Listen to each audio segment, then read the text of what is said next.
It's officially been 8 months since I moved from Canada to Spain, and I have gathered enough information to be able to answer some intriguing questions that you guys might have. So if you are interested, keep watching this video. I did get ChatGPT to ask a few questions that I think you guys might be interested in, so let's go ahead and answer those. So the first question is, why did I move to Spain? But to sum it up, it is so I can immerse myself in a new country, learn how to be independent, learn a new language, and be able to travel more. I took a big risk coming here. I quit my job, I left my family, and I moved to another country to start a new life. And I can confirm that it is 100% the best decision that I've ever made. I am more calm, more present, more adventurous, spontaneous, social, a lot of things that I did not realize about myself when I lived in Canada. So living in a new environment in general will help challenge you, and you will discover a new version of yourself, and this is exactly how I feel right now. So what is the hardest thing about living in Spain? Well, finding work is very hard, especially as an expat. You do have to have a certain language proficiency in Spain, and that can open so many doors if you are very comfortable and confident in speaking Spanish. Also with a salary expectation. So if you do get a Spanish job, the salary is quite low. So let's compare Spain and Canada. What is better in Spain that Canada doesn't have, and vice versa?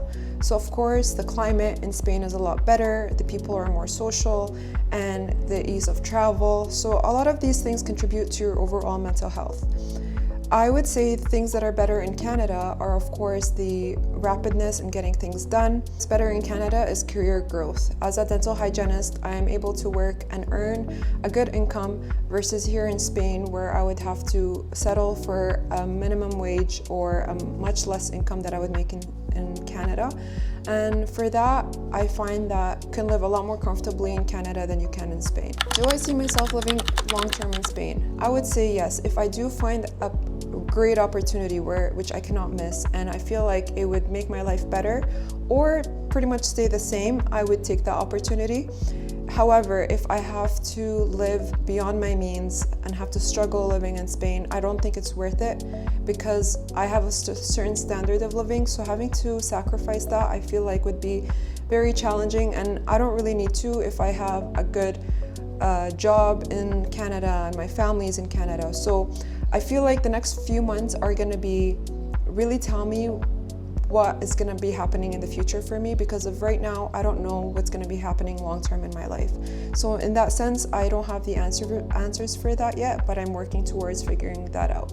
I would definitely say that my language proficiency has improved immensely since I moved here, because I'm constantly learning new words, I'm constantly adapting and practicing my listening and speaking, so that has really helped. So what I was doing for the past 6 months is I was taking Spanish courses at an academy here in Granada called Puerta Real, and I was going to classes for 20 hours a week. So pretty much I was going there full time, and honestly that was one of the best decisions that I've made. First of all, because it has helped me learn more about the Spanish culture, because they talk a lot about living in Spain.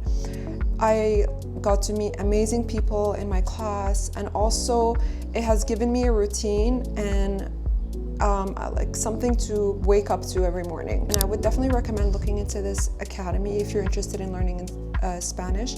They do help you out with student visas and coming to Spain if this is something that you're actually interested in learning. I struggle with being able to immerse myself after finishing those classes, because now I have to look for ways to be able to speak Spanish either out and about or like language intercambios. So it's like people would meet at a cafe specifically to practice that language, and it's very common here in Granada because a lot of people are trying to learn Spanish or trying to learn English. So people would meet at a cafe or a bar, and then you can actually meet new people and practice that language. All right, let's talk about the cost of living in Spain. So that's a big topic, especially because no one's really going to be able to live here if you're not aware of the cost of living and you're able to afford it. A few things that I found cheaper here were the groceries are extremely cheap and very affordable. Rent is cheap depending if you're willing to live with someone else. I'm currently living on my own in a 3-bedroom, which is you know, I don't need that big of a space, but I'm also paying for the location, the safety, the neighborhood. So there's a lot of factors that paid into me choosing this location.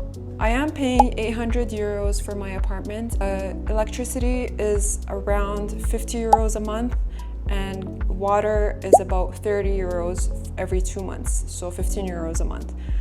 So that comes out to 865 euros every month. So I do have on my bank app saying pretty much how much I'm spending every month for groceries, transportation, eating out, shopping.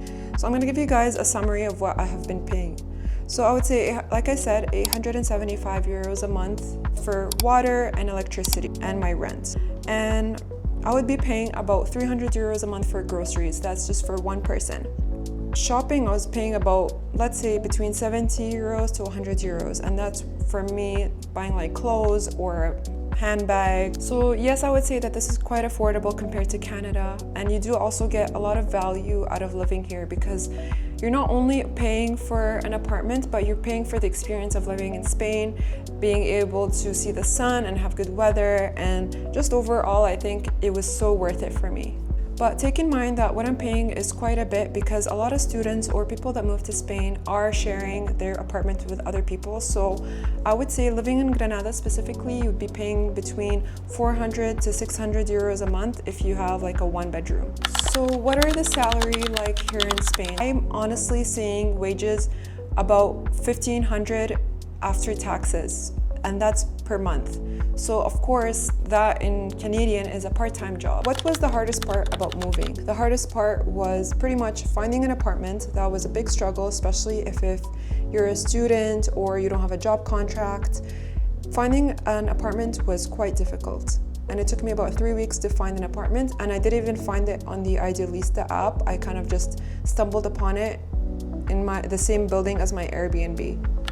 How difficult was the visa process? So it took me about 6 months to gather documents, and I had to travel from Edmonton to Toronto maybe twice to, first of all, submit my application and also go back and pick up my visa and my passport.